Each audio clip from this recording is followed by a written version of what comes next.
Selamat petang, salam sejahtera. Terima kasih kerana bersama dengan saya di Nazlim Unity Channel. Ini satu pendedahan yang paling menarik sekali, memalukan tapi ada isinya. Hari ini, Tiong menasihatkan Wan Saiful Wanjan supaya fokus kes mahkamah sendiri. Ini apabila kesibukan ataupun sikap Wan Saiful Wanjan yang dikatakan sebagai suka menjaga tepi kain orang lain. Ini menyebabkan Tiong telah pun tidak tahan lagi, akhirnya sekolahkan Wan Saiful Wanjan. Menteri Pelancongan Seni dan Budaya Tiong King Sing menemplak dan menasihati ahli Parlimen Tasik Gelugur Wan Saiful Wanjan supaya fokus terhadap kes mahkamah yang dihadapinya. Malah kata Tiong, pemimpin Perikatan Nasional PN itu tidak perlu sibuk menjaga tepi kain orang. Saya minum, saya menari, apa saya punya imej sebagai menteri tidak bagus, kata beliau. Pergi tengoklah rakyat komen macam mana. Kamu sekarang kena tuduh sebagai rasuah. Kamu punya parti, hari-hari cerita orang rasuah.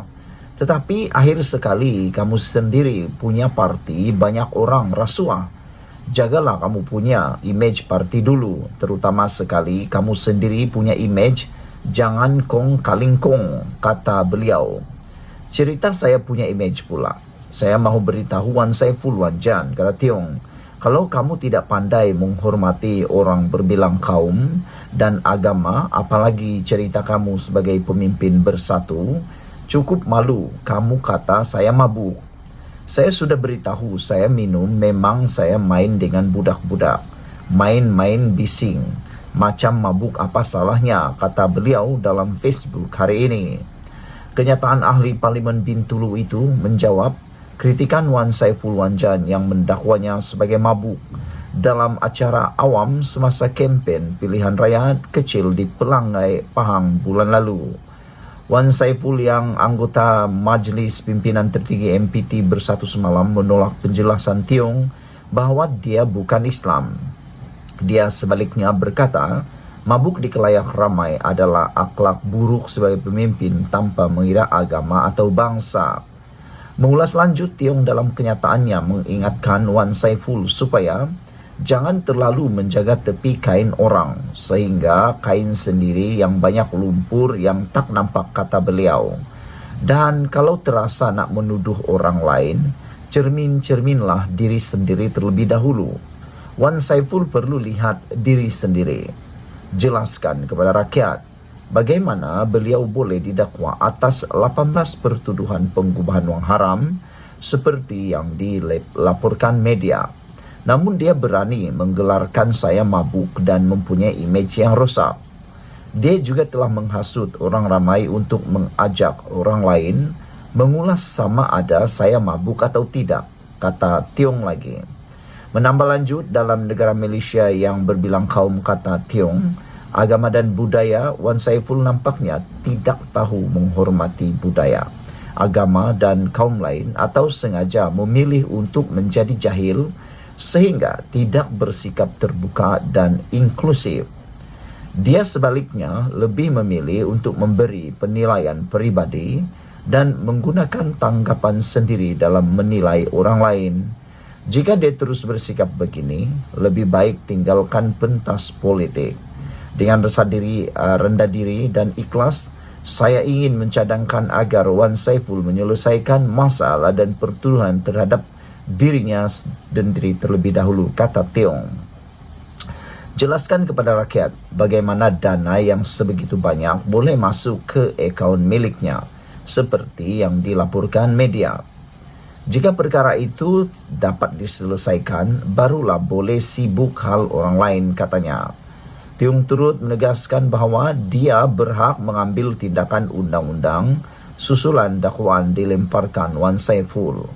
Tegasnya, dia akan tetap mematuhi budaya, agama dan bangsa. Saya sebagai jawapan tuduhan mabuk yang dilemparkan oleh Wan Saiful, saya juga berhak untuk menerusi tindakan undang-undang terhadap beliau, fitnah beliau kepada saya kerana dia tidak mempunyai bukti bahawa saya mabuk. Jangan cuba meneguk di air keruh, kata beliau. demi kepentingan politik sanggup mempergunakan orang lain untuk menutup kelemahan sendiri. Sedangkan rakyat nampak anda tidak membuat sebarang pencapaian dalam meningkatkan taraf hidup mereka. Jelas tiong lagi. Beberapa komen daripada netizen turut memberikan penjelasan tentang perkara ini. Ada yang kata walau apa sekalipun berlaku, anda sebagai seorang menteri, pemimpin harus menjaga akhlak dan perwatakan anda di kalangan ramai. Hodoh sungguh nampak seorang menteri berkelakuan sedemikian, kata Grey Cat. Jikalau anda nak mabuk sampai bogel sekalipun di rumah orang anda, orang tak peduli, faham tak, kata beliau. Tak semestinya kerana budaya anda benarkan anda minum maka anda bebas berkelakuan hodoh macam ini, kata Grey Cat. Grand Puma pula mengatakan, panggil dia minta maaf dulu, kalau enggan saman dia. Memang dia tak ada bukti kata awak mabuk, kata Grand Puma 6456. Citizen of Malaysia turut menulis, padan muka Saiful, kata beliau. Apa pula pendapat anda tentang isu kali ini? Jangan lupa tinggalkan komen anda, tekan butang subscribe. Kita jumpa lagi. Bye-bye. Selamat petang, salam sejahtera. Terima kasih kerana bersama dengan saya di Nazilin Unity Channel. Pendedahan tentang perolehan ventilator yang gagal berfungsi menggemparkan seluruh rakyat Malaysia, bahkan Parlimen Malaysia. Pendedahan itu mengatakan berjuta-juta, bahkan hampir ratus juta Malaysia kerugian kerana lain yang diminta, lain yang sampai. Yang dipohon adalah ventilator yang baik, tapi ventilator yang diterima pula gagal berfungsi. Bahkan ada banyak lagi pendedahan-pendedahan yang luar biasa di dalam perkara ini. Namun akhirnya, Khairy Jamaluddin yang pernah sempat menjadi Menteri Kesihatan sewaktu COVID-19 dahulu, yang turut menjadi Menteri sewaktu ventilator ini dibeli, akhirnya tampil memberi jawapan. Ini jawapan daripada Khairy Jamaluddin berkaitan perolehan ventilator gagal berfungsi. Bekas Menteri Kesihatan Khairy Jamaluddin menegaskan, perolehan peralatan ventilator ketika negara berdepan pandemik COVID-19 bukan dibuat ketika beliau menjawat jawatan berkenan. Wah, ini satu pendedahan yang patut kita semua tahu. Jadi, siapa yang order barang sewaktu ventilator ini diorder? Kalau Khairy kata bukan dia yang menjawat jawatan ketika itu, siapa menteri sebelumnya? Anda ingat siapa? Mesti kamu ingatkan. Coba teka, tulis dalam ruangan komen, siapa menteri sebelum Khairy Jamaluddin. Sebaliknya, pembelian peralatan itu dibuat oleh menteri sebelumnya pada tahun 2020, kata Khairy Jamaluddin lagi. Untuk perolehan ventilator, ramai bijak pandai ini kata, saya kena jawab soal ventilator dan perolehan ventilator ini dibuat pada tahun 2020. Saya jadi menteri pada Ogos 2021, kata beliau. Sedangkan fakta anda salah, saya tidak tahu kenapa perlu bercakap soal ini kepada saya, kata beliau lagi. Bukan saya nak cakap saya campak menteri lain di bawah bas, menyalahkan menteri lain. Tetapi ini adalah fakta. Soal vaksin, saya tak campak sesiapa di bawah bas. Saya sedia bertanggungjawab, katanya. Beliau berkata demikian pada program podcast Keluar Sekejap yang disiarkan hari ini. Laporan pengurusan wabak COVID-19, vaksin luput tempoh hayat, peralatan ventilator tidak dapat digunakan dan lebihan peralatan perlindungan diri PPE yang dibentang jawatan kuasa kira-kira wang negara PSC mendapati, tiada pihak boleh dipertanggungjawabkan atas kegagalan 104 ventilator itu berfungsi. Hasil prosiding, PSC juga mendapati tiada perjanjian bertulis dimeterai antara Kementerian Kesihatan dan Syarikat Pembekal Parman Niaga Logistik Sdn Berhad yang diarah untuk membuat pembayaran pendahuluan bagi mendapatkan ventilator. Ketiadaan perjanjian bertulis antara KKM dan PLSB menyebabkan Tiada mana-mana pihak yang boleh dipertanggungjawabkan untuk diambil tindakan berhubung kegagalan 104 unit ventilator berfungsi.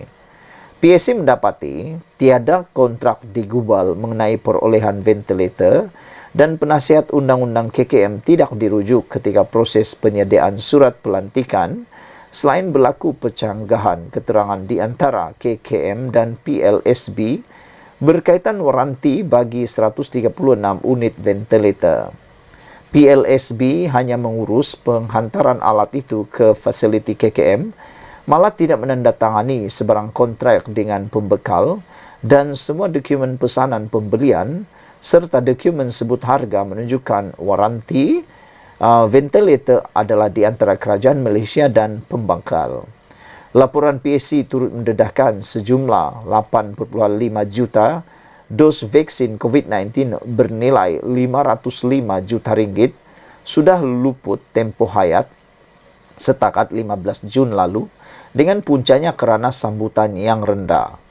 Isu lain yang terkandung dalam laporan PSC ialah bekalan vaksin yang ditempah tidak diterima mengikut jadual susulan permintaan global yang sangat tinggi selain lebihan peralatan perlindungan PPE bagi penutup but.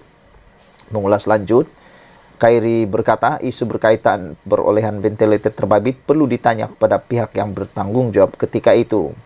Saya kena jelaskan, sama juga dengan PPE, perolehan dibuat sewaktu sebelum saya jadi Menteri Kesihatan, kata Khairi Jamaluddin. Jadi apa pendapat kamu semua? Siapa yang perlu ditanya? Anda tolong tulis dalam korangan komen. Sekian dulu untuk kali ini. Jangan lupa tinggalkan komen Anda, tekan butang subscribe Malaysia Kita Punya. Kita jaga sama-sama cinta Malaysiaku. Bye-bye.